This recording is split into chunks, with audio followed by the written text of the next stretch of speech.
subscription that allow me to take a client and say, okay, here is my coffee.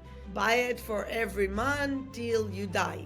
But that's not how you engage into a relationship. Many people, when they think of the word subscription, it's even not bringing the best connotation. It seems like, oh my God, they stuck me on some plan. First thing you have as a client think when I say subscription is, wait, how do I get out of it? The way my subscription model or framework is set up is actually annoying clients, and that's going to increase churn. They wouldn't even thought that they need to make the subscription experience, as it were, more conducive and more welcoming or warm or more friendly than what it currently is set up. Hello everyone and welcome to the podcast. Today we have Moran from Rebillia, who's the COO of this new startup. It's been around for the last couple of years or so.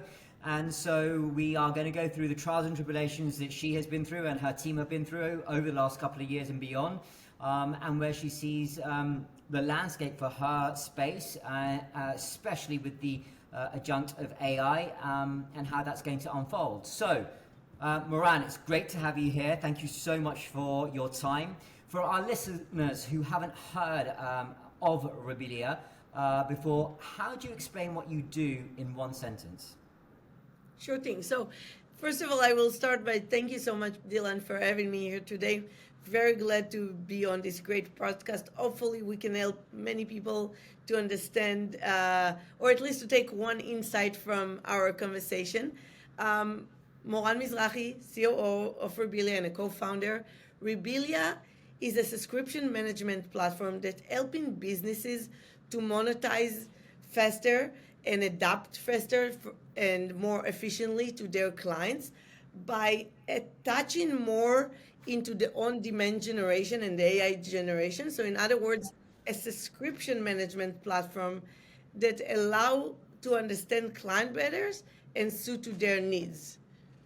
Wow, okay, there's a lot going on there, which I think a lot of platforms would want. So I suspect that's you're solving a decent problem for many people that's quite fragmented, right? Yes, so I think that I'm grateful to be in an arena that with a great market demand, as well as it's a really big thing, right? The trend right now is really for every business to be on subscription. Every business out there turn themselves or try to think how they turn themselves into a subscription model. And with that being said, on the other end, there's also a really big other trend that the on-demand trend, right? We want what we want right now and right here. Everything is tricked to us as clients today. And we are really combining those two concepts together. So we are taking the traditional subscription plan that you can think of, right? I'm buying this for every 1 month and I'm paying this, and now I'm stuck on this plan for so and so till I cancel or skip.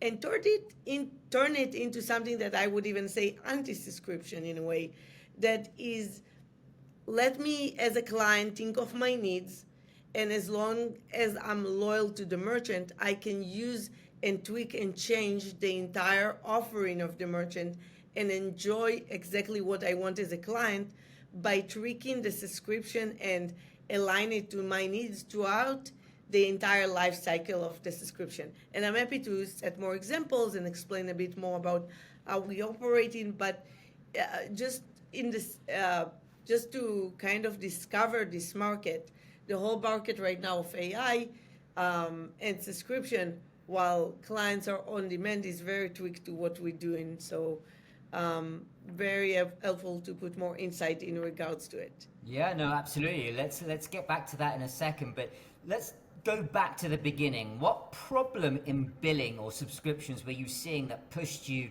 to start Rebillia? So we started Rebillia due to our own frustration. Back in the days, we ourselves been in the arena of e-commerce, and all of our co-founders coming from the arena of consumer good, manufacturing, e-commerce, etc. And we find that, of course, cost of acquisition become a thing in the last 10 years since the since the e-commerce really popped up very well. And client loyalty become very expensive, as well as to maintain a client. So really the goal of every business, as well as for us, was to maintain the relationship with the clients, and um, we only been able to make money after we earn a client. So the goal for us as business was to stay on subscription. And while we've been aligning ourselves into the other billing software out there, we couldn't find something that really create loyalty. We find plenty of subscription options, right? Subscription that allow me to take a client and say, okay, here's my coffee. Buy it for every month till you die. But that's not how you engage into a relationship, right? That's how you kill a relationship, in other words, by not maintaining it, not tweaking to the client needs. And we find that we had a lot of churn as a company. And that's how we started Rebillia, with the thought of how do we stop this annoying trend of subscription. I think that many people, when they think of the word subscription, it's even not bringing the best connotation, right? It seems like, oh my God, they stuck me on some plan that I'm not want to stay into for the long run, and when I want to cancel. Let's put it this way: the first thing you have as a client think when I say subscription is, wait, how do I get out of it? Where is my option for churn? So subscription are originally made for churn. And that's where we came with a subscription software that doesn't have this thinking of you as a merchant. How do I stack my client into a subscription plan? And more think about the client, more taking the customer-centric approach of thinking, what are the clients' need?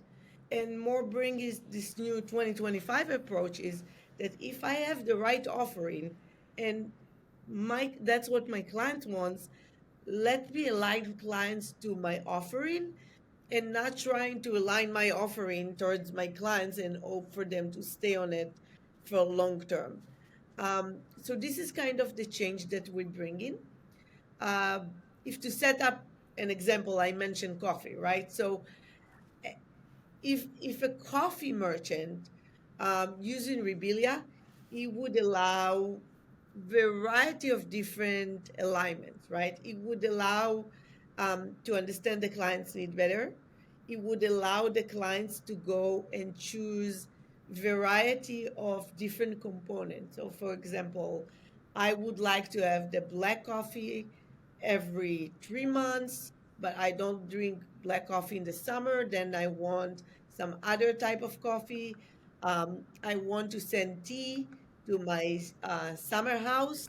I want my business to get the milk, the tea, and steering straws to that address. So basically, to tweak and manage the relationship of the subscription throughout the entire life cycle of the subscription, while everything is changeable and adjustable throughout the entire time, as well as allowing the new generation of partnership, right? This is all a generation of omni-channel, as well as partnership between different businesses. So really, we're allowing different partners to align and combine concepts. So the end user wouldn't even have to leave your website. So you have a one-stop shop when he can get as many product as the merchant offer, all through partnership, all through different alignments and different plans. Not all must be shipped to every address. Not all have to be the same product. But everything is tweakable, changeable, and adjustable to the client needs, with a lot of AI components as well. Wow, Thank that's you. huge. So, so the way you are aligning what a client wants to a company is allowing the client to have flexibility on making changes to how there's how they're subscribing, what they're subscribing to, the ability to make changes to that subscription, as opposed to there being a rigid framework that the regular subscription is on. You got this straightforward. Yes, Wow, okay. exactly. So, how do you do that? Clients are very fickle. Clients have so many changes. Clients want to do this and then they want to do this and they want to change from here to here to here to here. How do you, on the front end, from a user experience, a UI, UX on the front end, from a client, I want to change this. I want to do this. I want to stop it for a month. I want to come back in September. I want to stop it in October. I want to do this. I want to do that. I want to go from this product to that product. How do you allow the client that much flexibility? So I think the bigger question is not how I will allow it to the client, is the bigger question is how do I allow it to the merchant? Because if you think of the merchant do not follow the lead. They do not follow the trend of customer-centric approach, not because they don't understand it. That's because they are aligned with billing software that only allow them very limited flexibility that killing their business. So it's not even about, I mean, it's all about the client, but I'm in the business of educating the merchant and give more and kill limitations to the merchant so they can open their mind and really explore what their clients need. From a GUI perspective, from um, from really UX UI perspective, we are actually um, twigging ourselves or integrate ourselves into the checkout of the actual merchant. So it's all in their space and it's all built to their. The GUI is not even mine, but the backend, the flexibilities from the backend are mine, allowing him to really have this billing component. Now it's an interesting question because most people will think the same way as you do, that it's a matter of a customer experience.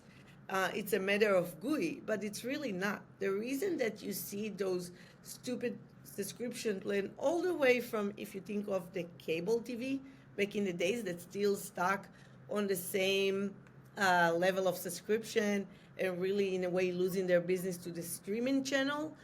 It's not because they don't understand the client needs, it's because they rely on certain billing component that only allow them to do so and so.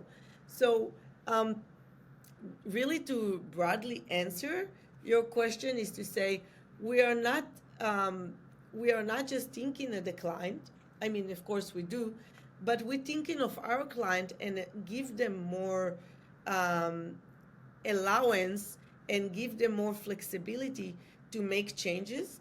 And we also educate our merchant and allow them to open their mind to, wait a minute, why is it that I lose clients? Where could I get more clients? And where can I uh, meet my clients where they need to be and take on those clients based on the needs? So I think in a way, to answer this a bit differently, the merchant will have to, first of all, first and foremost, realize themselves that this is what they want. That they want really to have that their client satisfaction, first of all, is important, and that they really want to create client satisfaction by tailoring their abilities to their clients' needs.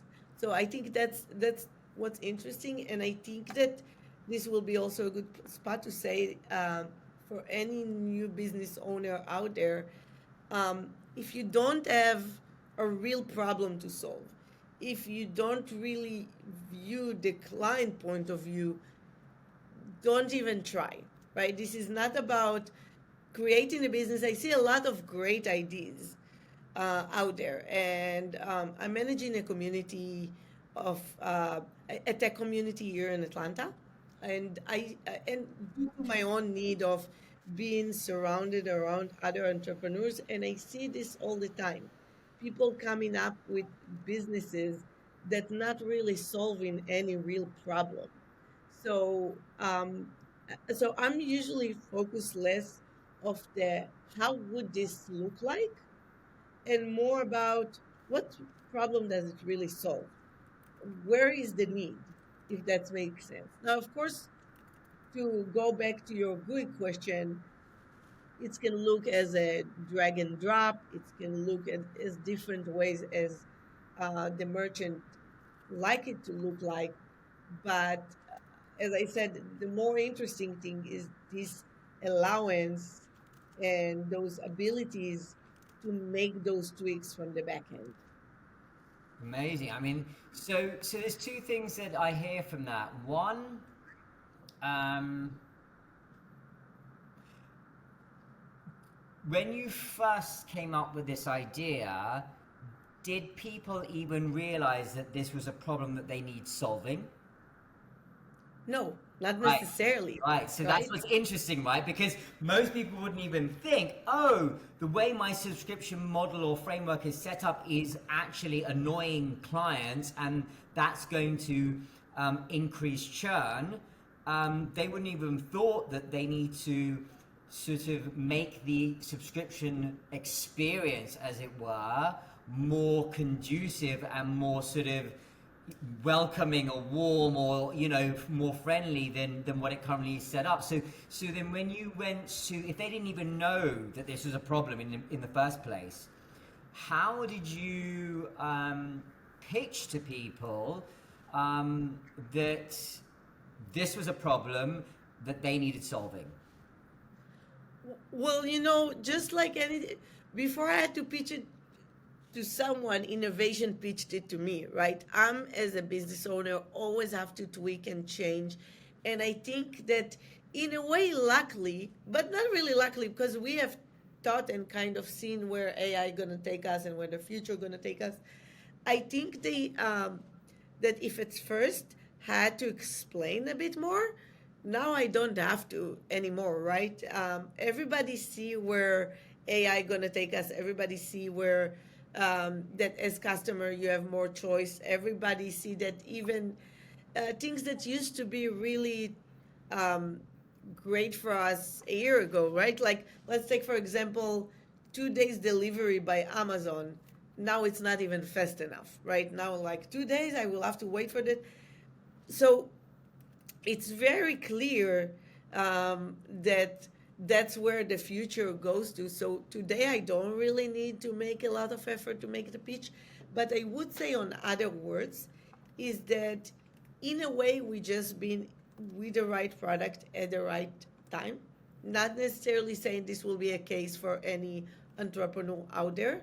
And that's brought us some of our that's brought easily two different type of merchants, the SMBs and the enterprise, right?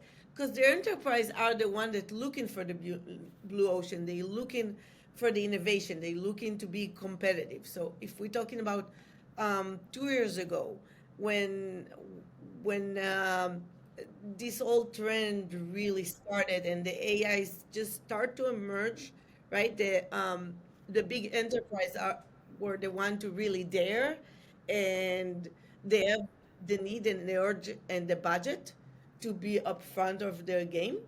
But on the other end, if you think that with any innovation, whoever hurt the most are the small SMBs.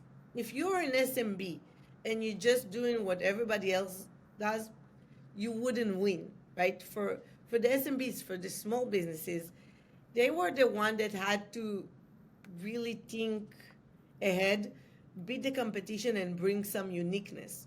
So, in other words, it's funny to say, but those are the two really clients that come in towards us. There, that is the traction that we have in that we don't really need to educate. The really small businesses or the really, really large ones. And I guess that's kind of our vertical that we're chasing. Or in other words, and we end up in a way that the way that we uh, put in our business out there, this is where our attraction coming from, basically. So I guess you're in now, as you point out, people are aware that this is far more prevalent. But just going back to, for the audience, for example, who are coming up with a new idea, who might find something that, someone doesn't even know, that you don't know what you don't know, right? They don't even see that this is a problem. How did you pitch it back then to people to make them aware of this actually being a problem, and what were the hurdles that you had to overcome with respect to educating people that this was affecting their sales or affecting churn? And there's definitely been a hurdle through that, right? Sometimes you talk with a client and you try to make them understand, and them they sure that they are, oh, I have subscription, I have subscribers. Okay, what is your churn rate? How much new subscribers do you gain? Do you think, have you took the time to do some research about those that do not really turn your plan into a subscription plan because they don't find it a match? So I think that's kind of the conversation that opened their mind. Of course, there always be those that just have a working business in place. And I think we are um, very open to say to any clients up front that this is not for everyone, right? If you're not into, um, I mean, we could be also a great, simple software for subscription. You can make this very simple, but the truth is that I would encourage or will be more intrigued to have a client that really like to. I like to see my clients grow. I like to see the merchant that we work in with grow and have a change, and we like to be part of this change. So it's much more intriguing to help them to overcome the problems. And of course, sometimes it's they need their time to explore. Sometimes you just throw the thoughts out there, and a client will be resistant and say, "No, I'm great with what I got. I have plenty of subscribers, and I have a lot of clients just coming back to my website without even having a subscription plan in place, and I'm happy with what I've got." So the goal is really to educate him and let him think about it. I would agree with you that this kind of product is the kind of product that maybe you will have to take the thoughts and even push them aside and then think of it. But the funny thing is that we do have a really big ratio of coming back clients that have checked different software, checked different options, and they was thinking of things after the demo or conversation, and they realize this is that they're growing. So, but I think it's also great as a startup owner to understand your niche. I'm not necessarily in the niche of small startups starting today and having their first client. I may be more of a match for a merchant that already had his 10, 15, 20 clients, and now we need to be prepared to scale. That's where we probably align the most. When you're ready to scale, when you have subscription in place and you're ready to scale, that's where you come in. That's where it will be ideal for you to become a client of Rebillia. Now, I would say that there will be plenty of other clients that just comparing apple to apple and find it very appealing on the first step. As well as we have some clients that that will take on our product on the most simple plan, just because mainly the enterprises, uh, they will take on our most simple plan just because they know that futuristically there are other components in their industry and other changes that their industry might have soon, that they want to be aligned with a software that would be able to pick up. So that's another big component of our business. So it's multifaceted, really. It's not just trying to reduce churn rate, but it's also looking forward to the future on how you could build on that software for other components of subscription. Yes, we are. This is definitely not about just churn. So when I've been looking myself for a subscription software, I've been looking to not just subscription ability. I've been looking for subscription encouragement. I've been looking for something that would encourage my clients to become loyal. And what is it that I can do for them that will increase this loyalty? So the whole software being built from that aspect of. So I would even say it is all about loyalty and understanding that loyalty is going end by end with clients' need, right? So when those two comes together, there will be more subscription encouragement and tweaking towards the client. The churn component is just is just as a result of things, right? If you keep your client happy, then you have less churn. So this is kind of the side effect and not the actual meaning of the whole software. But the whole software as a whole is all about turning a client into loyal, encourage them towards subscription just by understanding exactly what they need and allowing them the full offering. Basically, prevent them from the need to go anywhere else. Yeah, no, so what's interesting, what I'm hearing there on both sides, obviously you understanding your client and what they need, which is a problem that you sprung up for you in the first instance, but also your clients understanding their clients. Ultimately, Exactly. right? It comes down to know your client, know what they want, and then you morph and you become flexible around what their requirements are, and then all of a sudden it's a fulfilling prophecy whereby your client, the churn rate goes down because all of a sudden you're delivering something that they want, that helps them, and vice versa. Right. We are in the business of helping my client to understand his client. Yeah. That's exactly what we do. And how did your clients think about that when you asked them about what do your clients want? Have you thought about, I mean, because they have a product, let's just say coffee, right? They got coffee. My clients want coffee. Okay, that's what they think that's what they think their business is. I'm just producing coffee. But from had they thought about that element? Was that something new that you brought to the table with respect to triggering how they were thinking about their subscription setup? I think that this answer changed so deeply with the last 2 years, with everything changing around the world. So I think that if really a year and a half ago, before every person had ChatGPT in his phone, the way of thinking being once, and now everyone just, right? Everyone just either do something about their future or really afraid of their future, right? Some of us still in the phase where we just understanding, okay, AI gonna control my world, so I better do something about it. It's not a matter of choice. If I'm not gonna run after AI gonna leave me behind, right?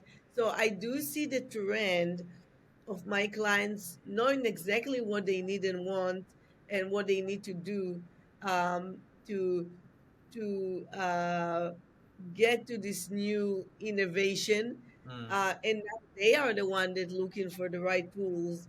So they are the one that come in very open minded to make those changes, um, Interesting which how is your growing response there day was. to day. Yeah, I like that response. That your client's response to that question has changed over the years, as it would, and as it should, really, right?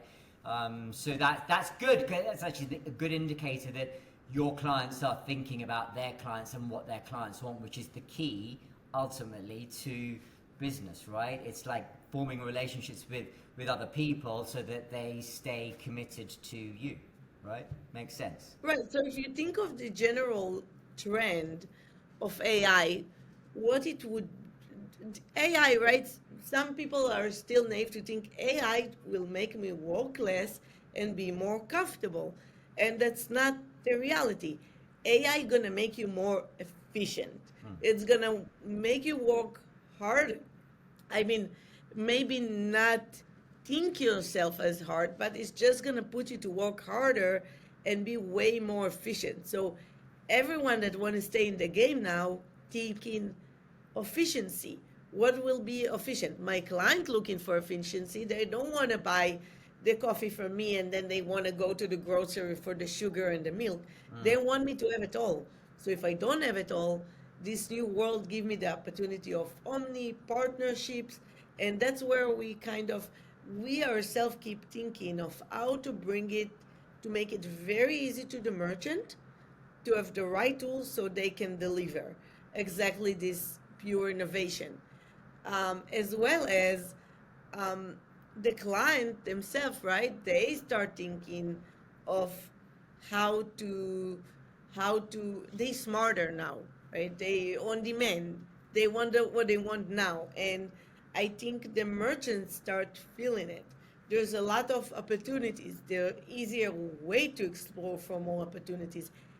So it's just about um, pure engagement, right? What differentiates into one software, one company, one merchant from another is how engaged are you with with your client, and how well you can kind of read his mind on a minute by minute, day to day. Yeah, fair, absolutely. Know your client ultimately. Whichever way you look at it from it, that's whatever the technology happens, wherever we're at in the world, know your client, know what they want, and change with it. It's great. It's that's key. I couldn't agree more. So I just want to touch base on you mentioned. Building for the future and your software, not only just for here and now and what, a subscription model for today, but like looking at this as sort of a platform or a foundation for going forward. And if we look at like integration and sort of the ecosystem, your ecosystem strategy, which is what I'm hearing, you, as I understand, are deeply integrated with BigCommerce, which is available on AWS Marketplace. And if even it partnered with InsureShield, is that correct?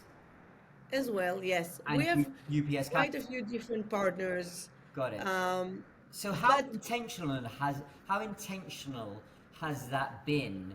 Um, you know, with respect to your ecosystem strategy. to create those partnership, you mean? Yeah. Yeah.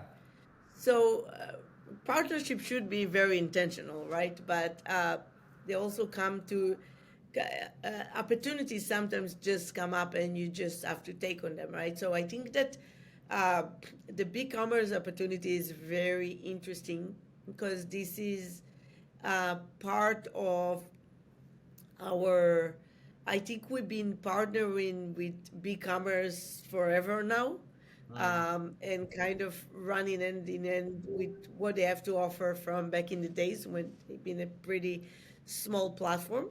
However, so that might be kind of where we started, and we are keep changing and evolving with their involvement. But for example, if you think of the AWS partnership, there's quite a few new partnership coming into place, um, starting right in the beginning of January as well.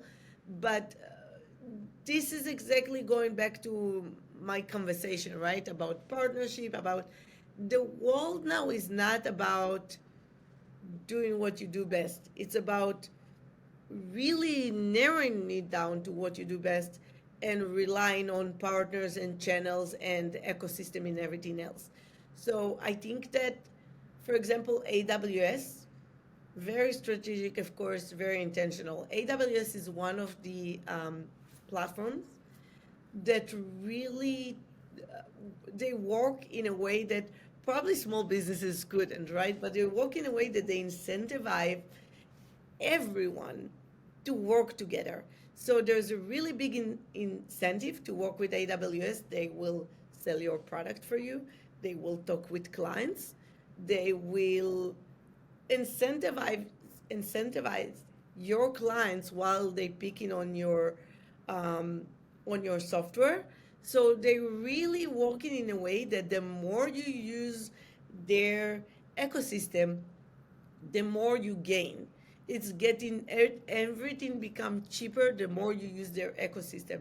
And I would never understand how they created such a smart ecosystem and such a smart business model, but I would say that it's one of the smartest I've seen, because the more you use them, the more you gain from them, and the more you're allowing them, the more they will take.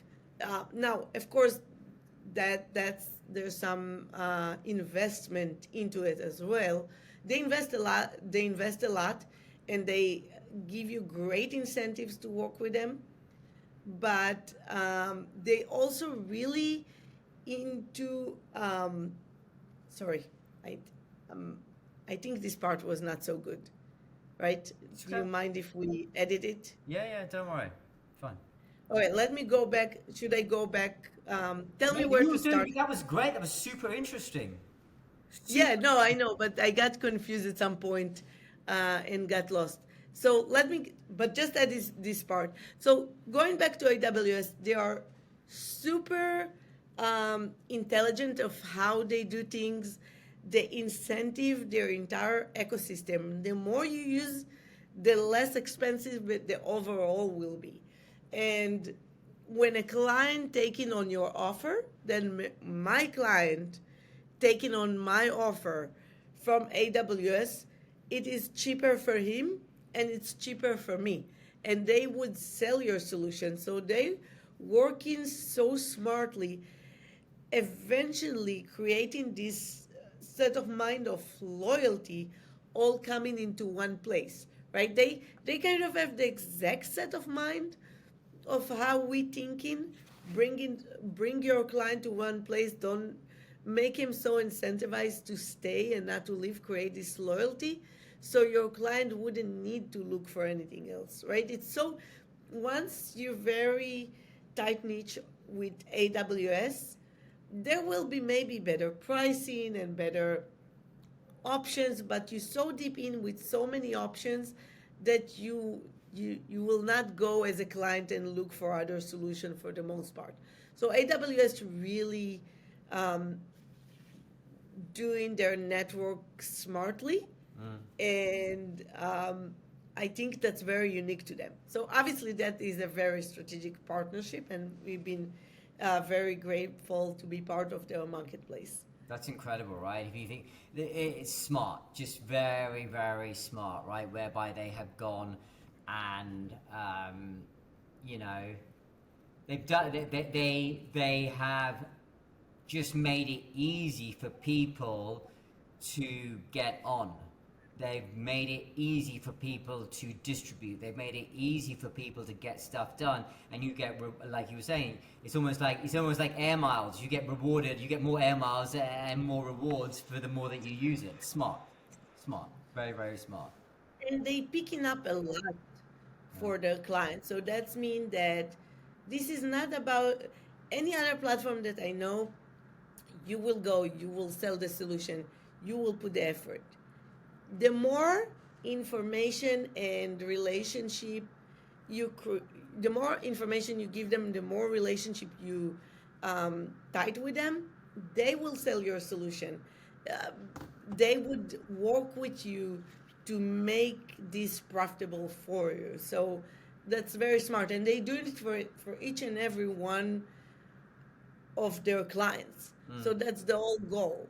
So it's an ecosystem that keeping everyone happy and everyone incentivized from working together, and Right. that's how they keeping under their umbrella the entire ecosystem in one place. Smart, very, very smart. Lock people in, keep them happy by keeping them happy and making it easy for them to transact their business through. I mean, why would you leave? Right, you're making it a one-stop shop, Yeah. right? Which every merchant or every business wants, but the secret is how to make it one-stop shop, right? Yeah. And that's what we helping our merchant and clients do. We helping them to turn their website, as Rebillia, we turning their website into one-stop shop when they align on more partnership, when they align of more abilities, that they don't, they encourage their user to explore more of their needs and tweak it with time. Got it. Amazing. Well, listen, as we come to the close here, just rapid fire, quick answers. What's one thing most businesses still misunderstand about subscriptions? That there's more option out there and that the world is changing, and that while subscription is a key for innovation and LTV, there's more to the story. So here's the big thing: subscription is way more than a recurring transaction. Ooh, I love that. I I know love you would. that. I love that a lot. I genuinely love the concept and theory behind it, and it makes so much sense. So much sense. And I think you've got still a huge amount of education that you could do for so many people, and your market upside is huge if people got that, understood that, or were just made more aware of it. So I love that. Subscription is more than just a recurring transaction. That's brilliant, brilliant. One metric that you think founders obsess over too much, and one they should obsess over more. Well, they should be less obsessed about pure data. And I know I'm kind of breaking the rules here of everyone, probably mind blowing, but I think they should be less obsessed about reports and data and more reading between the lines. Ooh, controversial, but I like it. I like it a lot. And Well, so, you had this experience, right? That yeah, no, uh, which is what we want. Which is what we want. I love that. I love that. Data is obviously important. You know it's important. But yes, indeed, reading between the lines intuitively, like what's this saying in between the hard logic, is absolutely critical, without a doubt. Bring that, you sort of want to bring that intuitive human organic side to the equation outside of what data, AI, logic, software can do, right? That's how you sort of bridge that human connection, right? And ultimately, it's humans that are you're dealing with. So I love that. That's awesome.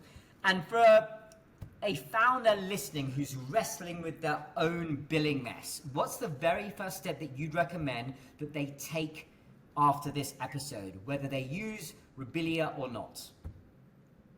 well, I would always encourage to use Rebillia, right? That's a bit Of biased, course, but of course.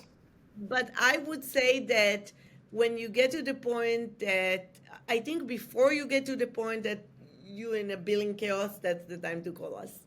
Way before that. Uh, with that being said, I think that billing is super complex nowadays. Still super complex. That's one thing that left behind. So just open your mind. If it's not Rebillia, there's way more options and way more innovation out there. Right, amazing. And so two more things I would say really quickly. What is the one biggest bottleneck in Rebillia that you're going to be focused on into 2026? And what's the one biggest exciting thing that you're looking for in 2026 for Rebillia? So we have some new really big partnership in 2026. Some great three things that starting, and I Congratulations. guess would love to follow up on those coming up. But I think that it's end up in a way that uh, there will be some revolution. Bottleneck that we're trying to solve, right? I've been talking and talking and talking about scaling, but it's obviously a pain point for a small startup growing big, working with a variety of different verticals. So we are about to solve uh, that problem of, small team with a lot of, we start so we're solving it day by day with an AI, but I think we finally get to a nice metrics when we're growing both with AI replacing people, but also bringing some unique minds into the table as well. So new, uh, very precise hiring as part of our growth. So that's kind of the things we're looking into right now. Got it. Fantastic. And finally, where's the best place for people to learn more about Rebillia and how can they connect with you? Well, our website, Rebillia, REBILLIA.com. That's an easy way to learn about Rebillia. As well as I'm very open for connection. So look into my LinkedIn, Moran Mizrahi, as it is on probably written here somewhere. Yep, absolutely. Um, and I'm very open to connect on LinkedIn with almost everyone. That's awesome. Moran, it's been an absolute pleasure to hear your journey and to hear your insights. Certainly, I've learned a lot in the last 40 minutes or so, and I really appreciate you taking your time. And I know the audience too will profit from your wisdom. Wishing you all the very best for the rest of this year, and more importantly, into 2026 and beyond. All the best of success. Thank you for your time. Thank you so much. I've been very happy to be here today and looking forward to comments and as well as hear from the audience and help. Very open to help and mentor as well as to stay in touch with any person that interested. That's awesome. Thank you so much. Thank you. Take care.